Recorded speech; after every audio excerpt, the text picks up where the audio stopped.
Hi, and welcome to this explanation video.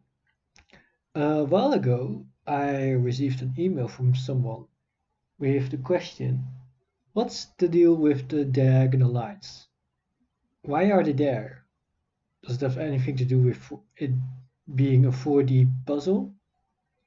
Well, the short answer to that question is yes, it has to do with the fact that it is 4D.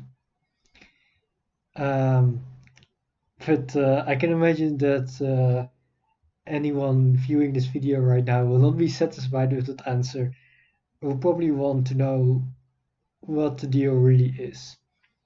So I'll do my best to try and explain why we have these diagonal lines on the tesseract.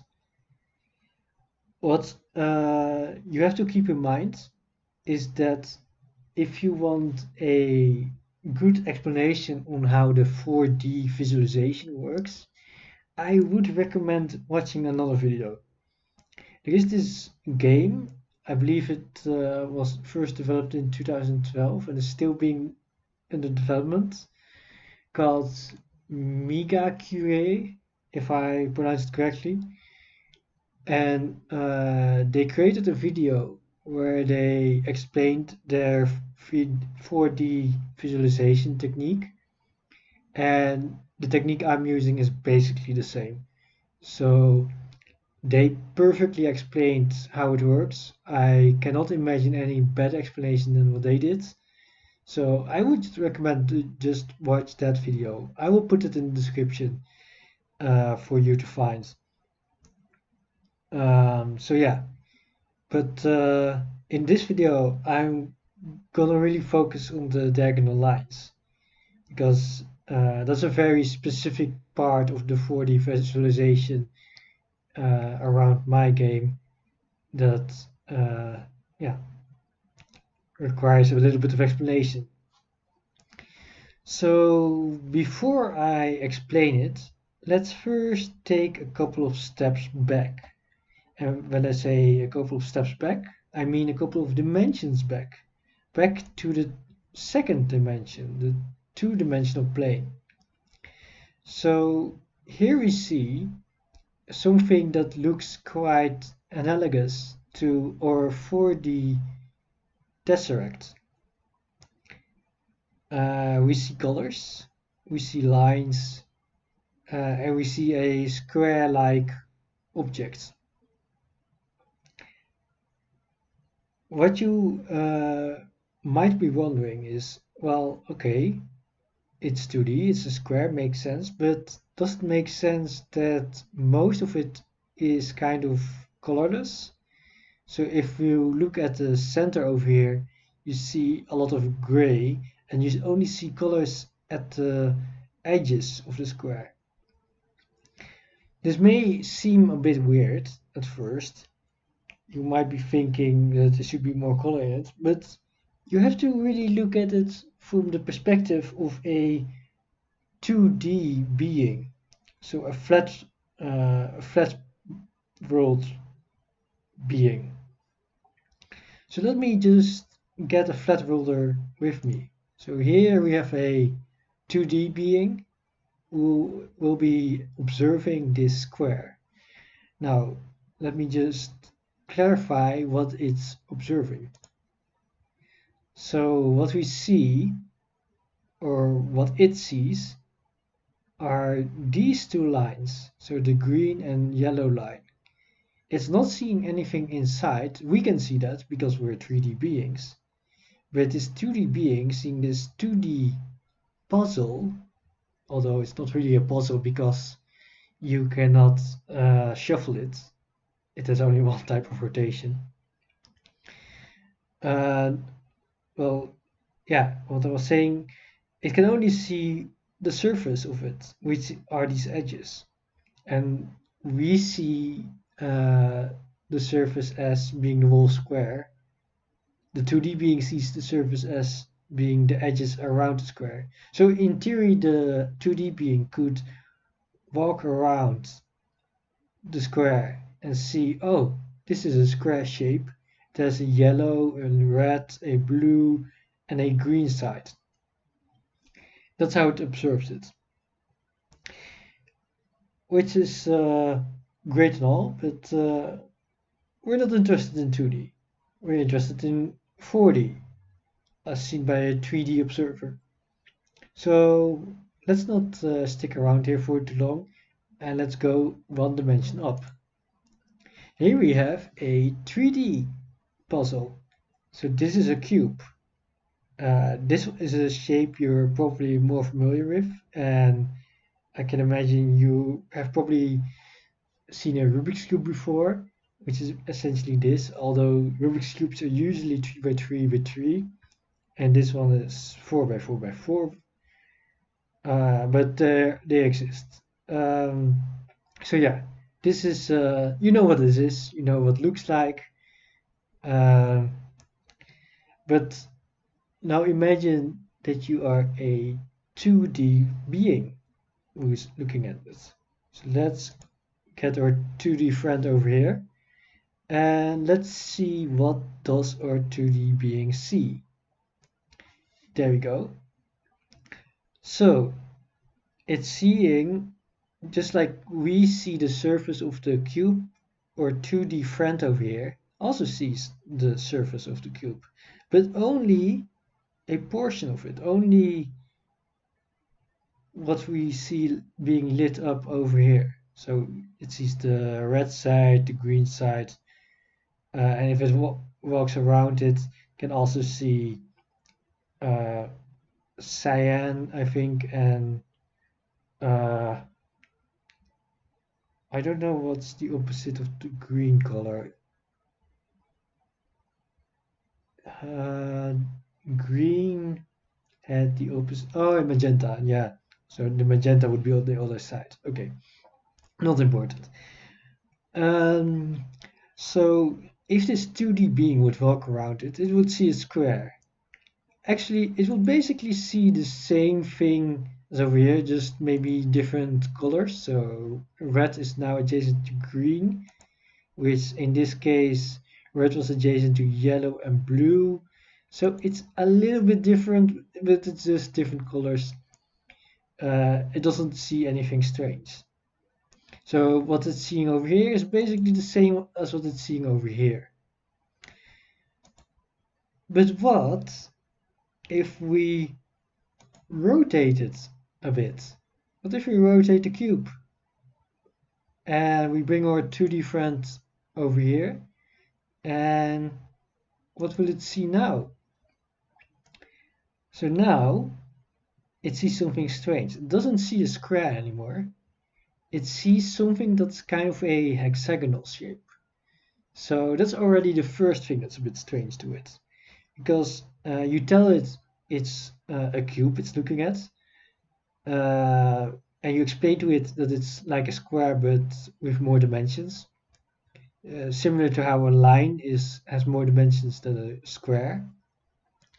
And it's a bit confused, this 2D being, because now it's not seeing anything square, like it's looking at some weird hexagonal shape, a very irregular hexagonal shape. Uh, but that's just one of the weird things to noticing. It's when it's walking around the cube, it will see not four colors, but six. It will see all six sides of the cube. It will see the red, the blue, green, cyan, uh, ma yellow, magenta, and a red again. So it's seeing six colors. That's two colors more than before. That's a bit weird. And the third thing that's a bit weird, which is the thing that's probably most important of all, is that the number of these uh, black lines have changed. If we go back to the beginning where it was just 2D, this 2D being sees these black dots. Each black dot is a divider, and for each surface area, which is, for example, this yellow line, it sees 1, 2, 3, 4, 5 dividers. The same for this green line, 1, 2, 3, 4, 5.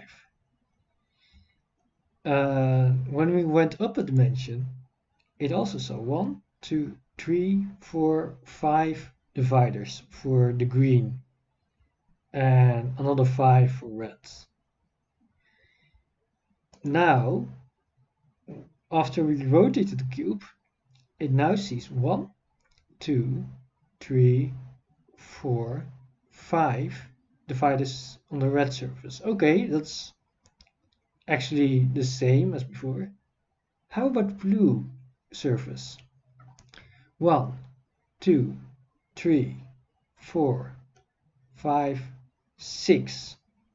It's seeing 6 dividers. That's one more than before. How about green? 1, 2, 3. That's less than before. So the number of dividers that it's seeing is less or more than before. And to help illustrate which dividers it's seeing, I've added this to it.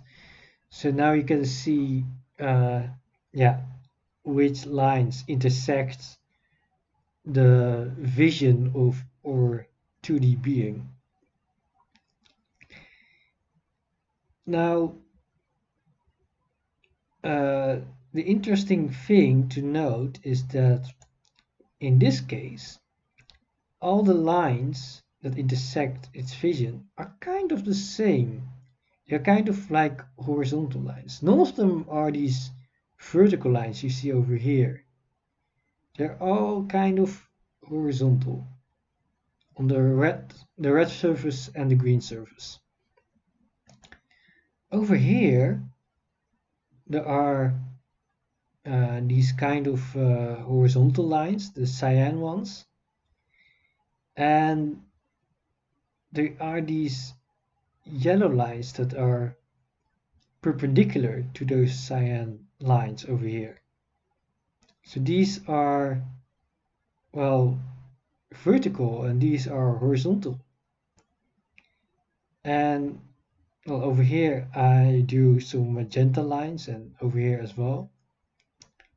And these are also perpendicular to the cyan lines. They're, well, yeah, it's a bit, so there are different types of lines that appear within one surface. So within the blue surface, it sees these cyan lines and sees these yellow lines, which are directed differently. However, we can see they're directed differently. Our 2D friend over here only sees dots. It doesn't see colored dots. It only sees black dots. So okay, so because I drew this white light area, yeah, like an area and not a line, it may appear that these are little line pieces, but they should be dots. This is just to help it visualize a bit.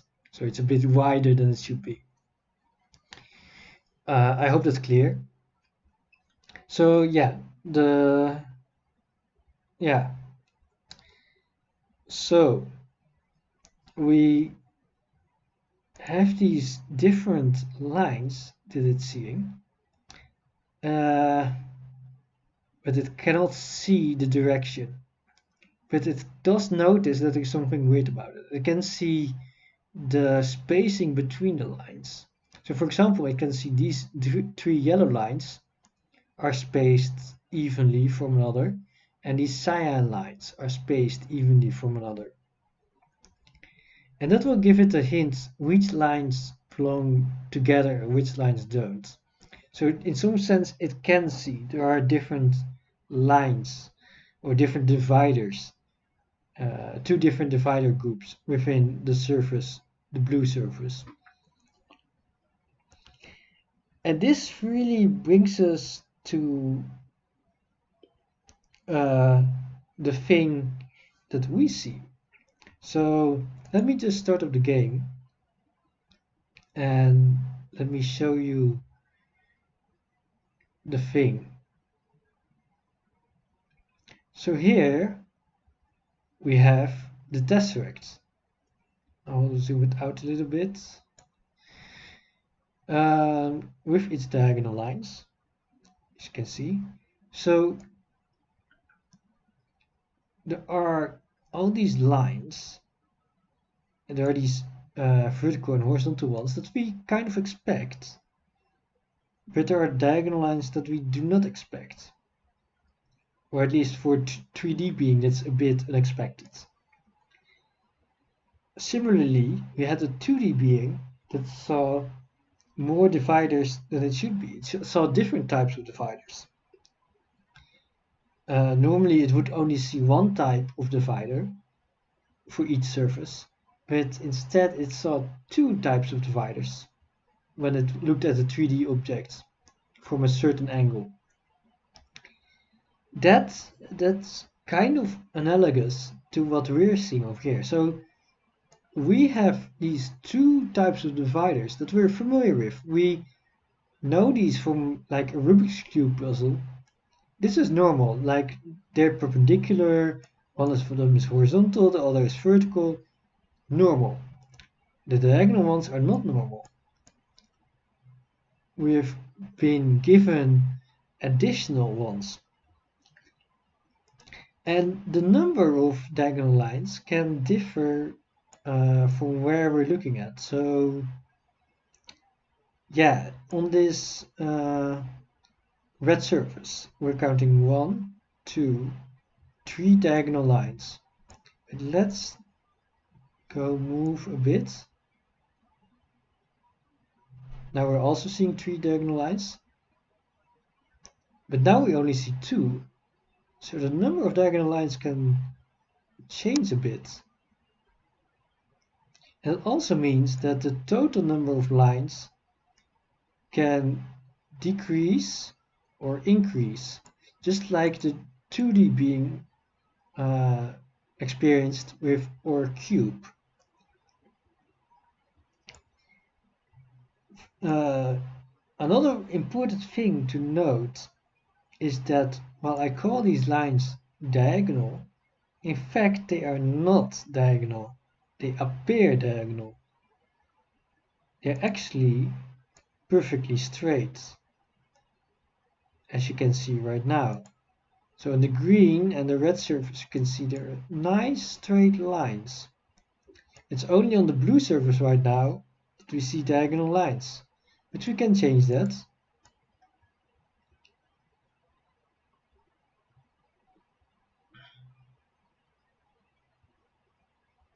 Just a second. Okay, so now the blue side is quite parallel, so the lines have become quite parallel to these lines. And now if I look at this face, it's still a little bit diagonal, so see this nice grid with a bit of a diagonal to it. Let me just change that a bit. And now if I move it like this, if we look at the cube like this, we see no diagonals. They've disappeared.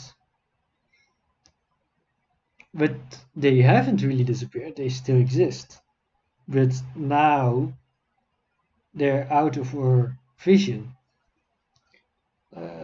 Similarly, how the 2D being at first, when it was looking at the cube from a very perpendicular perspective, it was seeing only one type of divider on each surface. And we're only seeing two types of dividers on each surface. So just like the 2D being was happy with that, knowing that everything looked as it knows from a square, here we're happy to see that everything looks basically the same as a cube.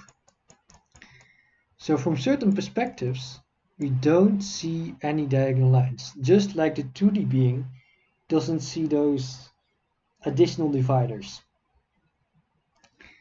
Um, yeah, so what's more is that any of these lines that we see right now that look like they're nicely perpendicular to another can appear diagonal from a different perspective. So now I'm getting these additional lines. So now you see, okay, let me go back a bit. So these very thick lines, so try to follow them, will appear like normal lines. So just pay attention. So at some point they become thin and they become very perpendicular. And some other lines have switched places.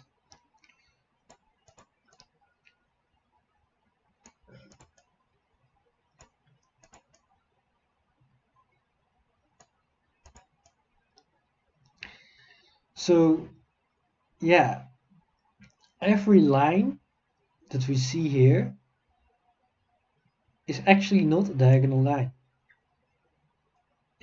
They're all perpendicular to another. And actually they're not even lines. They're actually two-dimensional planes, but I'm not gonna explain how that works. Because it's really what I want to explain is yes, the diagonal lines should be there. And to make it even more obvious that they should be there, this line over here, I'm not talking about the diagonal over here, not the one over here. I'm talking about diagonal lines over here that are bordering. So this one is bordering the red part, red surface with the yellow surface.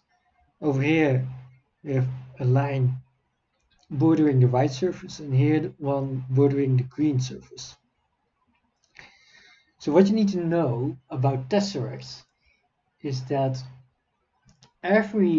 so basically a tesseract exists out of 8 different cubes. Each surface we're seeing is basically an intersection of a cube. An intersection of a cube will look like a flat surface. So we get to see a flat red surface, a flat yellow surface, a flat green surface, and a flat white surface. So in this orientation, we see the red surface, which is actually a cube. It's bordering 3 colors.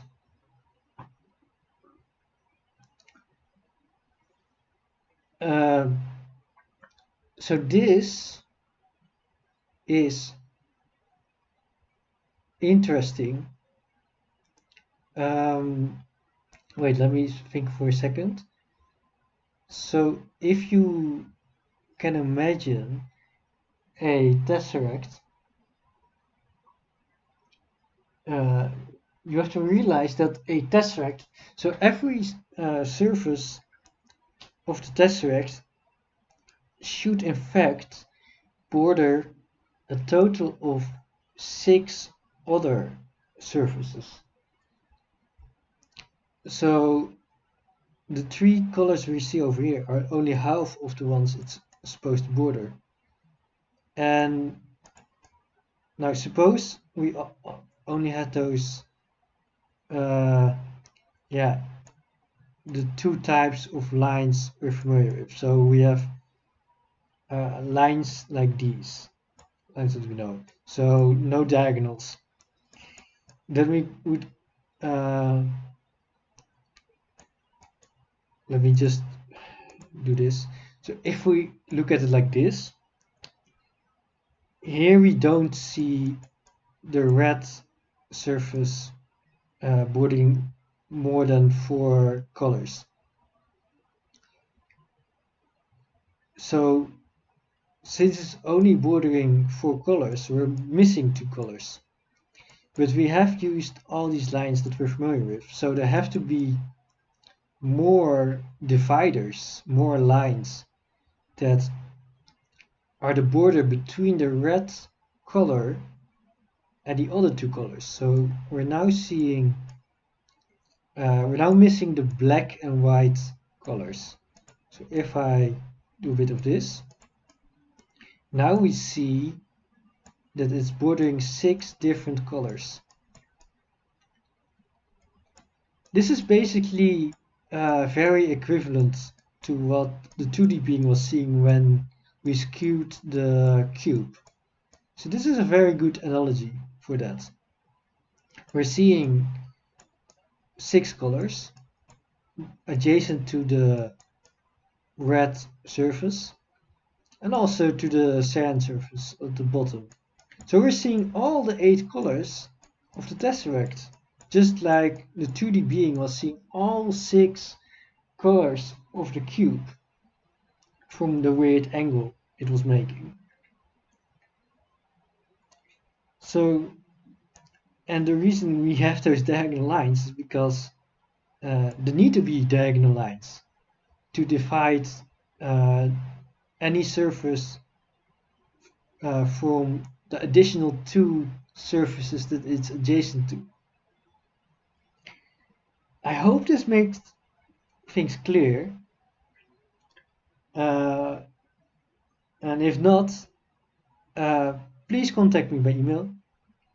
I very much love to read emails from people that are curious about the game I've made, have questions about it, and also motivates me to keep on making these videos and to bring out updates of the game.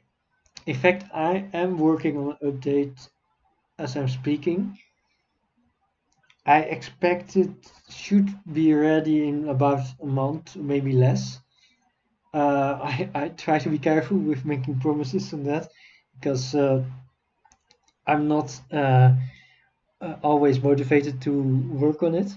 But hey, if you contact me by uh, my developer email with any questions about the game, that will really spark my enthusiasm and will help me motivate me to continue working on the game. And I've still a lot of improvements in my mind to work out. So yeah, that's the video. I hope it made things clear. Uh, I hope it made you more enthusiastic about it. Uh, so yeah, see you next time. Bye bye.